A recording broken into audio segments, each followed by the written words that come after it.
الحمدللہ رب العالمین والصلاۃ والسلام علی رسولہ الکریم اما بعد اعوذ باللہ من الشیطان الرجیم بسم اللہ الرحمن الرحیم۔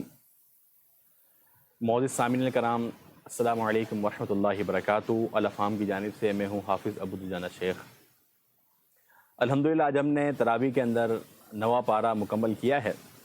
اس پارے کی ابتدا قال الملأ الذین استکبروا من قومہ لنخرجنک یا شعیب والذین آمنوا معک من قریتنا او لتعودن فی ملتنا قال اولو کنا کارہین۔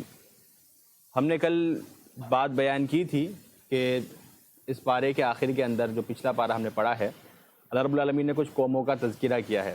انہی قوموں کا تذکرہ آگے بیان کیا جا رہا ہے۔ سیدنا شعیب علیہ السلام کی قوم کا تذکرہ کہ ان کے قوم کے جو معززین تھے وہ کہا کرتے تھے کہ ہم شعیب علیہ السلام اور ان کے ماننے والوں کو اپنے علاقے سے نکال دیں گے۔ اور بڑی عجیب بات ان کی قوم والے اور خصوصاً معززین یہ کہا کرتے تھے کہ ہم جو شعیب علیہ السلام ہے اور اس کی قوم کو خسارہ پانے والا سمجھتے ہیں کہ یہ لوگ خسارہ اٹھائیں گے۔ اور یہ ایک عجیب سا فتنہ یا ایک شیطانی خیال بھی ہوتا ہے کہ جو لوگ شریعت پر عمل کر رہے ہوتے ہیں یا شریعت پر عمل کرنا چاہتے ہیں، ان کے ذہن کے اندر یہ بات آتی ہے یا سوسائٹی ان کے ذہن میں یہ بات ڈال رہی ہوتی ہے کہ جب آپ شریعت پر عمل کرو گے تو آپ کا نقصان ہوگا، آپ خسارے میں پڑ جائیں گے، آپ بہت سارے فوائد سے ہاتھ دھو بیٹھیں گے۔ جبکہ بات کیا ہے، اللہ رب العالمین نے آگے بیان فرمایا کہ ان لوگوں کی اسی طرح کی ہٹ دھرمیاں رہی، وہ لوگ اسی طرح اللہ رب العالمین کی آیات کا انکار کرتے رہے، پھر اللہ رب العالمین کا عذاب ان کے اوپر آ گیا۔ عذاب کیسے آیا کہ آسمان سے بادل آئے ہیں، اور وہ بادل جب ان کے اوپر آ چکے ہیں تو اس کے اندر سے آگ اور شعلے برس رہے ہیں، اس کے ساتھ ان کو زوردار چیخ سنائی دی ہے، زمین کے اندر زلزلہ برپا ہو گیا ہے۔ تو ایسی ان کی کیفیت ہو گئی تھی، بالکل اللہ رب العالمین نے انہیں تباہ و برباد کر دیا۔ اب پھر اللہ رب العالمین نے آگے فرمایا کہ کانوا ہم الخاسرین، در حقیقت شعیب علیہ السلام اور آپ پر ایمان لانے والے خسارہ اٹھانے والے نہیں، بلکہ یہ جو لوگ کفار ہیں، یہ جو آپ کے اوپر طنز کر رہے ہیں، استہزاء کر رہے ہیں، در حقیقت خسارہ ان لوگوں نے اٹھایا۔ یہ لوگ حقیقی خسارے سے دوچار ہوئے ہیں کہ جب دنیا سے گئے ہیں تو ضلالت کے ساتھ گئے ہیں، اور آگے آخرت کے اندر بھی ضلالت ہی ضلالت ہے اور پریشانیاں ہی پریشانیاں ہیں۔ آگے فرمایا گیا کہ اگر یہ بستی والے اگر اللہ رب العالمین کی ذات کے اوپر ایمان لے آئیں، اللہ رب العالمین کی شریعت پر عمل کرنا شروع کر دیں، اللہ رب العالمین نے جو نظام عطا کیا ہے اس نظام کے مطابق خود کو ڈھال لیں، تو یاد رکھیں اللہ رب العالمین نے فرمایا کہ میں برکتوں کے دروازے ان پر کھول دوں گا۔ آسمان کی برکتیں ہیں، زمین کی برکتیں ہیں، برکتیں ہی برکتیں ہر طرف نظر آئیں گی۔ اللہ رب العالمین رزق سے اور تمام فوائد سے نواز دے گا اگر تم اللہ رب العالمین کے دیے ہوئے احکامات پر عمل کرنے والے بن جاؤ گے۔ آگے فرمایا کہ کیا لوگ اس بات سے بے خوف ہو گئے ہیں کہ اللہ رب العالمین کا عذاب انہیں نہیں پہنچے گا؟ اللہ کے عذاب سے بے خوف ہو گئے ہیں یہ لوگ، حالانکہ اللہ کا عذاب ان کے پاس صبح کے وقت، شام کے وقت کبھی بھی آ سکتا ہے۔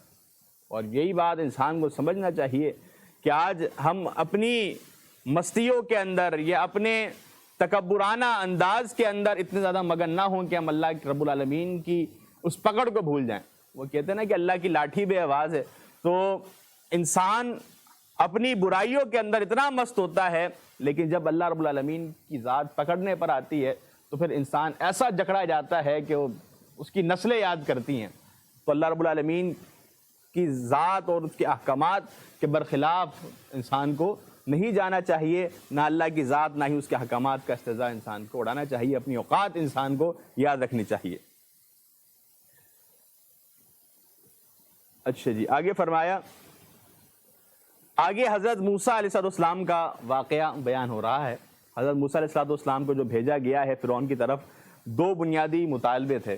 ایک تو فرعون کو دین حق کی دعوت دی جائے، اور دوسری بات یہ کہ جو بنی اسرائیل، جو فرعون جن کے اوپر قابض تھا، جن کے اوپر حاکم تھا، وہ بنی اسرائیلیوں کے اوپر ٹھیک ٹھاک ظلم کیا کرتا تھا۔ ایک فرعونی اور قبطی لوگ موجود تھے، ایک بنی اسرائیلی وہاں موجود تھے، تو بنی اسرائیلیوں کے اوپر ٹھیک ٹھاک ظلم کیا کرتا تھا۔ تو بنی اسرائیلیوں کو بھی نجات دلانی تھی اور ساتھ میں فرعون کو بھی دعوت حق دینی تھی۔ اس کا مزید آگے بھی تفصیلی تذکر آئے گا. تو اللہ رب العالمین نے جب حضرت موسیٰ علیہ السلام حضرت موسیٰ علیہ السلام حضرت ہارون علیہ السلام کو فرعون کے دربار کے اندر بھیجا ہے، تو اس موقع پر جب آپ نے اللہ رب العالمین کے دین کی دعوت اس تک پہنچائی ہے، تو اس جناب نے نشانیوں کا مطالبہ کیا، نشانیوں کا مطالبہ کیا ہے. تو اس موقع پر آپ نے اپنا اژدہا پھینکا ہے اور وہ اپنا عصا پھینکا ہے اور وہ اژدہا بن گیا، اور آپ نے اپنی بغل کے اندر اپنے ہاتھ کو داخل کر کے نکالا ہے تو وہ چمکنے لگ گیا بغیر کسی بیماری کے. تو جب یہ دو معجزات دیکھے تو جو فرعون کی کابینہ تھی، جو کیبنٹ تھی، اس نے کہا کہ یہ تو جادوگر ہے، یہ تو جادوگر ہے، اور اپنی جادوگری کے ذریعے یہ اپنی قوم کو یہاں سے لے کے جانا چاہتا ہے، ہمارے چنگل سے بنی اسرائیل کو چھڑانا چاہتا ہے اور ہم سے یہ زمین یہ کھینچنا چاہتا ہے. تو لہٰذا چونکہ جادوگر ہے، لہٰذا جادوگروں کو بلا کر ان کا باہمی مقابلہ کروایا جائے. بہرکیف دن طے ہوا، جادوگر بھی آ گئے ہیں، حضرت موسیٰ علیہ السلام بھی وہاں موجود ہیں. اس موقع پر جادوگر ایک بات کہتے ہیں فرعون سے کہ اگر ہم جیت گئے، اگر ہمیں کامیابی حاصل ہو گئی تو ہمیں بدلے میں کیا ملے گا؟ بدلے میں کیا ملے گا؟ فرعون نے کہا کہ تمہیں اس موقع پر میرا تقرب ملے گا، میری قربت ملے گی، تم بادشاہ کے قریبی ہو جاؤ گے. اور فرعون کا تو دعویٰ تھا کہ انا ربکم الاعلی، کہ میں بڑا ہی اعلیٰ قسم کا رب ہوں، اس کا دعویٰ تو یہ تھا. تو جب اس کا ٹھاٹ باٹ ایسا، تو اس کا تقرب حاصل کرنے کے اندر کیا ہی لطف انسان کو ہوگا. ہمارے یہاں آج کوئی چھوٹا کوئی عہدے دار، کوئی سرکاری ملازم ہی کیوں نہ ہو، کوئی سرکاری عہدیداری کیوں نہ ہو، کسی پارٹی کا امیر ہی کیوں نہ ہو، ہم اتنا زیادہ فخر محسوس کرتے ہیں اگر اس کا ہمیں ذرا سا بھی تقرب مل جائے. اور فرعون کا دعویٰ ابھی جو آپ نے دیکھا ہوگا انٹرنیٹ کے اوپر، سوشل میڈیا کے اوپر، جو فرعون کی جو ایک ممی موجود ہے مصر کے اندر، اس کا ایک چہرہ بنا کے دکھایا گیا ہے کہ اگر فرعون زندہ ہوتا تو اس کی شکل اس انداز کی ہوتی، کمپیوٹرائز کا چہرہ بنایا ہوا ہے. تو جب آپ اس کی شکل دیکھیں گے تو ایک سطحی اور ایک عام سی شکل ہے، ایک بونگا سا شخص ہے، لیکن دعویٰ انا ربکم الاعلی. تو بہرکیف ادھر جادوگروں نے کہا کہ ہمیں کیا انعام دو، اس نے کہا تقرب مل جائے گا. اب جب مقابلہ شروع ہوا ہے تو حضرت موسیٰ علیہ السلام نے پہلے ان کو کہا کہ آپ شروع کریں. تو جادوگروں نے اپنی لاٹھیاں اور اپنے جب رسیاں پھینکی ہیں تو وہ چھوٹے چھوٹے سانپوں کی شکل انہوں نے اختیار نہیں کی. لوگوں کو نظر آنے لگا کہ وہ سانپ ہیں، لوگوں کو نظر آنے لگا. یہ نظروں کا دھوکہ تھا، حقیقت ایسی نہیں تھی. جب حضرت موسیٰ علیہ السلام نے اپنی لاٹھی پھینکی ہے، اپنا عصا پھینکا ہے، تو اس موقع پر وہ اژدہے کے اندر تبدیل ہو گیا اور اس نے جھٹ پٹ جتنے بھی ان کی رسیاں، جتنے بھی ان کے چلائے ہوئے جادو تھے ان کو ہڑپ کر گیا. اب جب جادوگروں نے یہ چیز دیکھی تو جادوگر جانتے تھے کہ جادو کیا ہے اور معجزہ کیا ہے. وہ جانتے تھے کہ ہم جو کر رہے ہیں اس کی حیثیت کیا ہے اور جو حضرت موسیٰ علیہ السلام نے کر کے دکھایا ہے وہ کیا چیز ہے. جب وہ یہ بات سمجھ گئے تو فوراً سجدے میں گر گئے. حضرت موسیٰ علیہ السلام حضرت ہارون علیہ السلام کے رب کے اوپر ایمان لے کر آ گئے. اور جب ایمان لے کر آئے ہیں تو فرعون نے کہا کہ یہ باتیں آگے بھی انشاءاللہ آئیں گی. مختصراً کہا کہ مجھے تو لگتا ہے کہ تمہارا یہ استاد ہے، یہ تمہارا استاد ہے اور یہ تمہارا آپس کا بنایا ہوا پلان ہے جو تم نے آج میرے سامنے پیش کیا ہے. تو پھر فرعون نے برہم ہو کے کہا کہ جادوگروں کو کہ تم نے میری اجازت کے بغیر ایمان کیسے لے آئے، میری اجازت کے بغیر ایمان قبول کیسے کیا ہے. میں تمہارے ہاتھ پاؤں کو مخالف سندھ کے اندر کٹوا دوں گا، تمہیں میں سولی کے اوپر لٹکا دوں گا. جادوگروں نے کہا کہ اب جو کرنا ہے کر لے، ہم اللہ رب العالمین کی ذات سے اور اس کی ذات پر جو لائے ہوئے ایمان سے ہم پیچھے ہٹنے والے نہیں ہیں. ایمان جب انسان کے دل کے اندر گھر کر جاتا ہے، کوٹ کوٹ کے جب بھر جاتا ہے تو انسان دنیاوی یہ جاہ و جلال کو، اس حشمت کو ترک کر دیتا ہے اور اللہ رب العالمین کی ذات کے ساتھ مخلص ہو جاتا ہے. جادوگر جو پہلے دنیاوی لالچ کے پیچھے پڑے ہوئے ہیں کہ بادشاہ کا صرف تقرب مل جائے، صرف تقرب کے حصول کے لیے، لیکن جب ایمان دل میں داخل ہو گیا ہے، اب وہ بادشاہ چاہے دھتکار دے چاہے جان سے مار دے، لیکن حقیقی در اللہ رب العالمین کا در ہے اس در سے جو دھتکارا ہوا ہے حقیقی ناکام وہ ہے. یہ دھتکار دے، یہ مارتا ہے تو مار دے. کوئی مقدس فرعون کی نہیں ہے، حقیقی بادشاہت جو ہے وہ اللہ رب العالمین کی ہے. تو لہذا رب العالمین نے آگے فرمایا کہ یہ زمین یہ اللہ رب العالمین کی ہے، یہ زمین اللہ رب العالمین کی ہے. اللہ اپنے بندوں میں سے جسے چاہے اس کا وارث بنا دے. تو فرعون وہاں پر موجود ہے، بعد میں فرعون غرق ہو گیا ہے، بنی اسرائیل وہاں پر آ گئے ہیں. اسی طرح اللہ رب العالمین ایک شخص جو کہ بڑا اپنے تخت کے اوپر ناز کر رہا ہوتا ہے، لیکن کچھ وقت کے بعد اس کا تخت ختم ہو جاتا ہے، ساری بادشاہ ختم ہو جاتی ہے. زمین اللہ کی، اللہ کسی اور کو لا کر وارث وہاں بنا دیتا ہے. ادھر جو فرعون اور آل فرعون، حضرت یہ اس واقعے کے بعد حضرت موسیٰ علیہ السلام کی بات نہیں مان رہے ہیں، مزید ان کو پریشان کرنا، تنگ کرنا. جب وہ اللہ رب العالمین کے نبی کو پریشان کر رہے ہیں تو اللہ رب العالمین ان کے اوپر عذاب کو نازل کر رہے ہیں. عذاب ان کے پاس قحط سالی کی کمی کی صورت کے اندر آیا، پھر ان کے پاس طوفان، ٹڈی دل، جوؤں کی صورت میں، مینڈک کی صورت میں، خون کی صورت میں، الغرض یہ کہ یکے بعد دیگرے ان کے اوپر عذاب آتے رہے. جب عذاب آتا فوراً جاتے حضرت موسیٰ علیہ السلام کے پاس کہ اللہ رب العالمین سے ہمارے لیے معافی تلافی کا معاملہ کر دیں، اگر یہ عذاب ہم سے دور ہو گیا تو ہم راہ راست پر آ جائیں گے. اور جب حضرت موسیٰ علیہ السلام دعا کر لیا کرتے، عذاب ہٹ جاتا، پھر دوبارہ اپنی بے شرمی اور اپنی ہر درمی پر وہ مصر ہو جاتے. پھر اللہ رب العالمین نے فرعون کو غرق کر دیا اور بنی اسرائیل کو آزادی دے دی. لیکن یہ بدبخت لوگ جب آزادی مل گئی ہے، آگے گئے ہیں، تو ایک بت پرست قوم کو دیکھا تو کہنے لگے موسیٰ علیہ السلام ہمارے لیے بھی کوئی ایسا بت بنا دیں. تو الغرض وہ ایک چیز اندر بیٹھی ہوئی ہے، اس موقع پر تقاضا کیا ہے. اور اس کے بعد جب حضرت موسیٰ علیہ السلام گئے ہیں کوہ طور پر، اس کے بعد جب آپ واپس آئے ہیں تو اس موقع پر ان لوگوں نے پیچھے سے بچھڑا بطور معبود بنا لیا تھا. حضرت موسیٰ علیہ السلام نے تورات کی تختیوں کو پھینکا ہے اور جا کر اپنے بھائی حضرت ہارون علیہ السلام کو داڑھی سے پکڑ لیا ہے، کہا کہ آپ نے میرے پیچھے ان کی نگرانی کرنی تھی، یہ کیوں شرک کے اندر پڑ گئے؟ تو فرمانے لگے کہ میں نے بڑا سمجھایا تھا، لیکن یہ لوگ تو مجھے قتل کرنے کے لیے آ گئے تھے، یہ لوگ مجھے قتل کرنے کے لیے آ گئے تھے. تو بعض دفعہ ایسا ہوتا ہے کہ مشرک شرک میں اس قدر عمیق اور اس قدر گہرائی میں اتر جاتا ہے کہ جب آپ اس کو سمجھائیں گے تو اس کو یہ گستاخی لگتی ہے اور وہ آپ کے قتل کے در کے اوپر ہو جاتا ہے. تو حضرت موسیٰ علیہ السلام نے اپنے بھائی کو چھوڑا ہے، پھر تورات کی تختیوں کو اٹھایا ہے. اللہ رب العالمین نے فرمایا کہ تورات کے اندر تمہارے لیے ہدایت اور نور اللہ رب العالمین نے رکھا تھا. تو پھر آپ نے ان کو قوم والوں کو دوبارہ اللہ رب العالمین کی راہ کی طرف، پھر وہ سزا والا معاملہ وہ انشاءاللہ سورۃ طٰہٰ کے تفصیلی آئے گا. تو آگے فرمایا گیا کہ اللہ رب العالمین نے نبی مکرم صلی اللہ علیہ وسلم کے متعلق تورات کے اندر ہی بشارتیں نازل کی تھی اور انجیل کے اندر بھی بشارتیں موجود ہیں، اور اللہ کے نبی محمد مصطفیٰ صلی اللہ علیہ وسلم پر ایمان لانے کی تاکید ان کتابوں کے اندر بھی کی گئی ہے. اچھا، آگے فرمایا گیا جو ہم ایک واقعہ پیچھے پڑھ کر آئے ہیں اس کو تھوڑا سا تفصیل سے یہاں پر بیان کیا جا رہا ہے کہ جو اہل سبت تھے جن کو منع کیا گیا تھا کہ تم نے شکار نہیں کرنا مچھلیوں کا ہفتے کے دن، ان کے واقعے کے متعلق آگے وضاحت آ رہی ہے کہ ان قوم میں کیا ہوا تھا کہ اللہ رب العالمین نے منع کیا کہ تم نے شکار نہیں کرنا. انہوں نے ایک سیٹنگ بنا لی اور ایک تالاب بنا کر اس میں مچھلیاں جمع کرتے، اگلے دن نکال لیا کرتے. اب اس علاقے میں 3 قسم کے گروہ بن گئے. ایک وہ جو یہ کام کرتا تھا، دوسرا وہ جو انہیں اس کام سے منع کرتا تھا. ایک وہ جو یہ کام کرتا تھا، دوسرا وہ جو یہ کام کرنے سے ان کو منع کرتا تھا، تیسرا وہ تھا جو کرتا تو نہیں تھا لیکن منع بھی نہیں کرتا تھا، ان کو منع بھی نہیں کرتا تھا.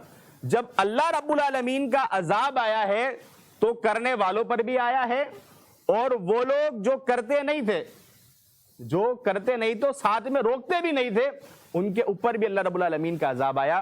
بچے تو کون لوگ بچے؟ وہ لوگ بچے جو اس کام سے روکا کرتے تھے. یہاں سے ایک بات ہمیں بہت اہم معلوم ہوتی ہے، تبلیغ دین کی اہمیت. اگر ہم تبلیغ دین کا فریضہ سر انجام دیں گے تو اللہ رب العالمین کے یہاں پر ایک اچھا اجر ہمیں انشاءاللہ ملے گا. نہیں تو وہ کسی نے گھن کے ساتھ گیہوں بھی پس جاتا ہے، جب عذاب آئے گا تو پھر بروں کے ساتھ اچھے بھی لپیٹ کے اندر آ جائیں گے۔ اب یہ لوگ بھلے کام نہیں کر رہے برا، لیکن روک بھی نہیں رہے، تو لہٰذا اللہ رب العالمین نے اگر علم دیا ہے تو ضروری ہے کہ اس کو ہم آگے پہنچائیں۔ برائی کو دیکھتے ہیں، اس کو ہاتھ سے روکیں، ہاتھ سے نہیں روک سکتے زبان سے روکیں، زبان سے نہیں روک سکتے تو کم از کم دل کے اندر برا جاننا ہے، تبلیغ کا فریضہ سر انجام دینا ہے۔ آگے عہد الست کا تذکرہ۔ عہد الست، اللہ رب العالمین نے ہم سب کی پیدائش سے قبل ہمیں جمع کیا تھا اور ہم سب کی روحوں سے ایک عہد لیا تھا۔ وہ عہد کیا تھا؟ ایک گواہی تھی کہ اللہ رب العالمین نے ہم سے یہ سوال کیا، کیا تم اس بات کی گواہی دیتے ہو کہ میں تمہارا رب ہوں؟ ہم سب نے وہاں پر اس بات کا اقرار کیا تھا، ہم نے اس بات کا اقرار کیا تھا۔ اب یہ بات ہمارے ذہن سے بھلے ہی مٹ چکی ہے، لیکن انبیاء کرام کو بھیجا جاتا ہے تاکہ ہم یہ باتیں دوبارہ ذہن میں بٹھا لیں کہ ہم وعدہ کر کے آئے ہیں اور روز قیامت سوال ہوگا۔ اللہ رب العالمین کو رب مانا ہے اور اس کے رب ہونے کا اقرار کیا ہے، اب اس کے احکامات پر عمل کرنا ہے۔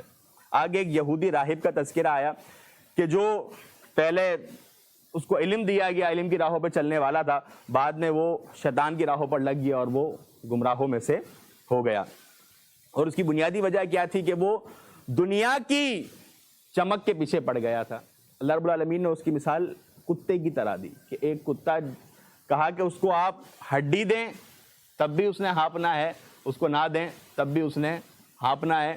تو جو لوگ عموماً مالدار لوگوں کے پیچھے پڑ جاتے ہیں، خصوصاً جو ایک دینی طبقہ ہے، جب وہ مالدار لوگوں کے پیچھے پڑ جاتا ہے تو اب وہ جب اس کو کچھ دیں تب بھی ان کو دیکھ کر زبانیں باہر آتی ہیں، اور جب وہ نہ دیں تب بھی دیکھ کر زبانیں باہر آتی ہیں۔ تو لہٰذا دینی طبقے کو چاہیے کہ مالی لحاظ سے خود کو بے پرواہ کر لیں۔ اللہ رب العالمین کی ذات بہت نوازے گی، اللہ رب العالمین کی ذات آپ کو بہت دینے والی ہے۔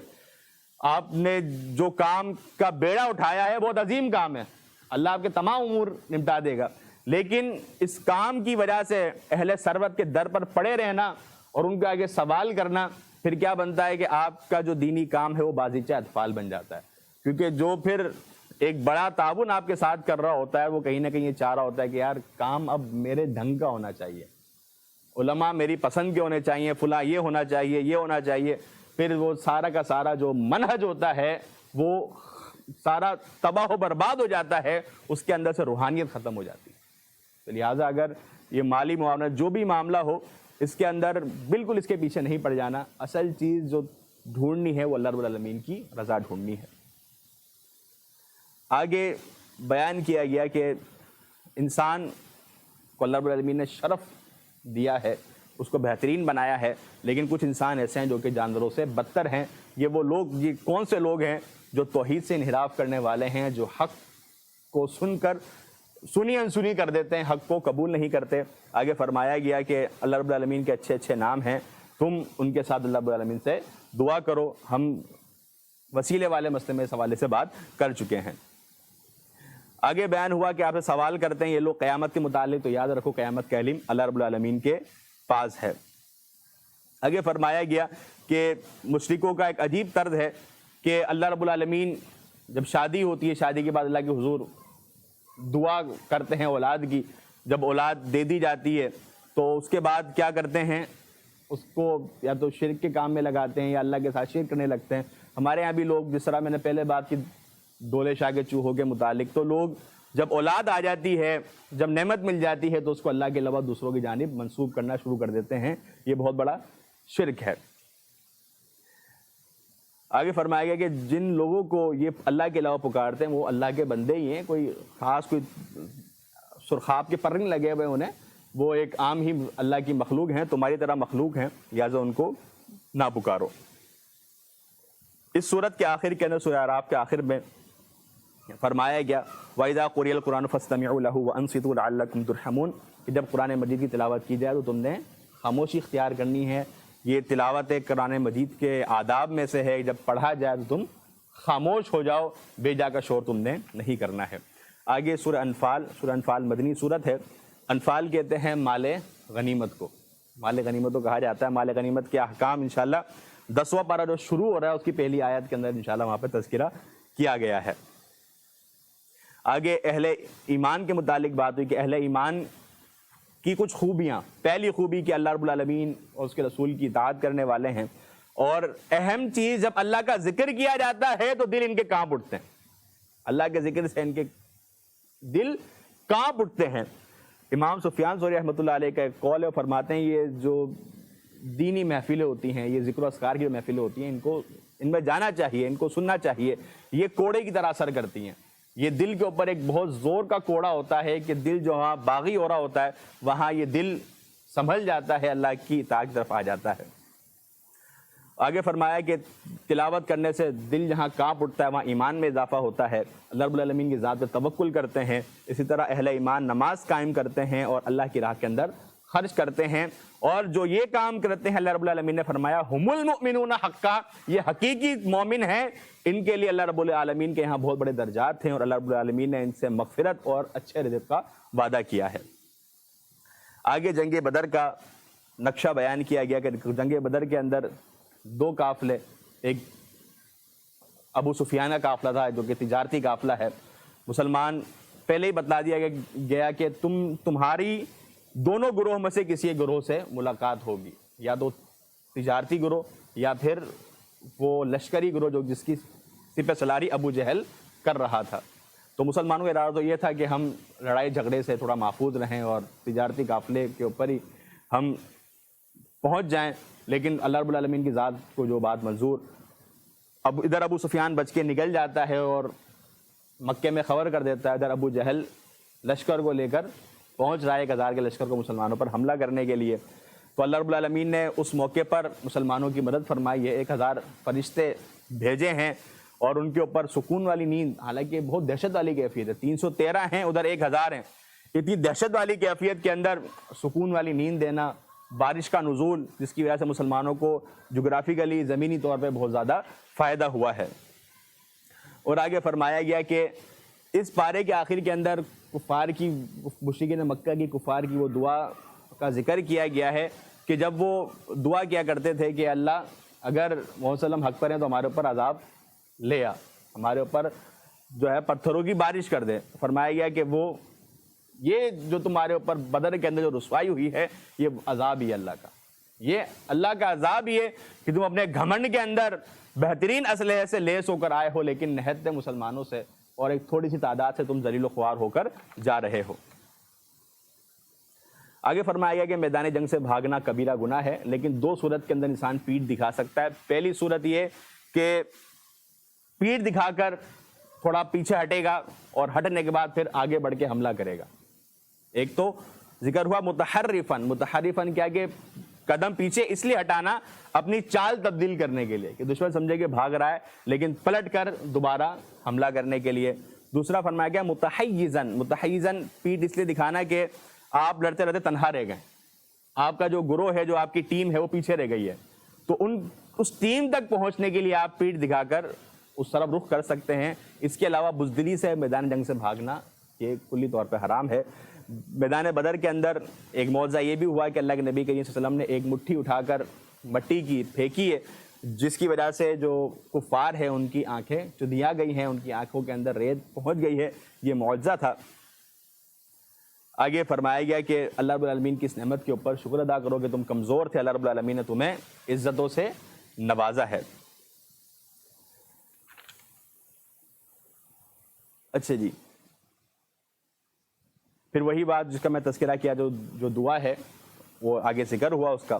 پھر اللہ رب العالمین نے ایک اصول بیان کیا کہ اللہ رب العالمین اس وقت تک عذاب نازل نہیں کرے گا جب تک آپ ان کے اندر موجود ہیں. جب تک آپ ان کے اندر موجود ہیں اس وقت تک اللہ رب العالمین عذاب نازل نہیں کرے گا. جب اللہ کے نبی کریم وہاں سے چلے گئے ہیں پھر جا کر ان کے اوپر یہ سارے مسائل ٹوٹے ہیں. آگے مشرکین مکہ کا تذکرہ کہ وہ خانہ کعبہ کا طواف برہنہ حالت میں کیا کرتے تھے, اور برہنہ حالت کے ساتھ ساتھ وہ طواف کرتے جاتے, سیٹی بجاتے رہ جاتے اور تالیاں بجاتے جاتے تھے. آج کل کی بھی جو صوفیاں ہیں جو قبروں کا طواف کرتے ہیں آپ دیکھ لیں, اس کی کیفیت بھی یہی ہے, تالی بجانا, قوالیاں گانا, سیٹیاں بجانا اور اس طرح اپنا طواف وہ کر رہے ہوتے ہیں. کہیں بھی اس کے اندر عبادت یا روحانیت کا کوئی عنصر نظر نہیں آتا.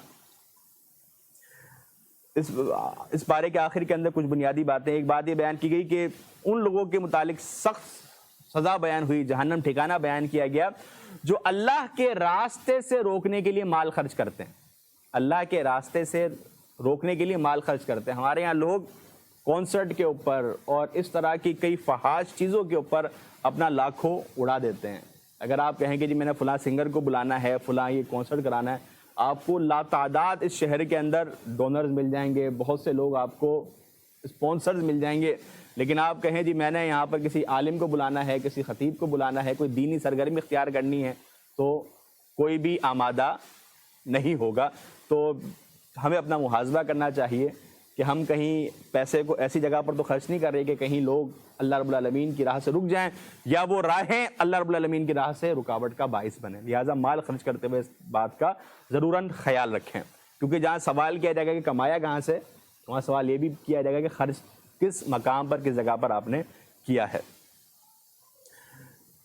اس بارے کے آخر کے اندر بات بیان ہوئی کہ کافروں سے کہہ دو کہ ٹھیک ہو جاؤ، نہیں ٹھیک ہوتے تو بھائی قرآن کا تذکرہ تمہارے سامنے ہے، بدر میں ذلیل ہوئے ہو تو آگے بھی تمہارے مقدر کے اندر ذلت اور رسوائیاں ہی رسوائیاں ہیں۔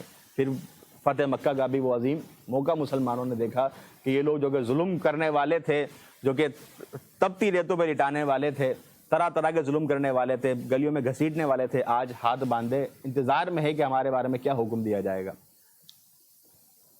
اختتام آخری آیت کہا کہ اس وقت تک لڑو جب تک فتنہ باقی نہ رہے۔ تو لڑنے کا مقصد فتنے کا خاتمہ اور اللہ رب العالمین کے کلمے کو بلند کرنا۔ یہاں پر 9 پارے کا اختتام ہوتا ہے، انشاءاللہ کل 10 پارے کا خلاصہ اب احباب کے سامنے بیان کیا جائے گا۔ اللہ رب العالمین قرآن سنت پر عمل کرنے کی توفیق عطا فرمائے، قرآن کے ساتھ تعلق قائم کرنے کی توفیق عطا فرمائے۔ وما علینا الا البلاغ۔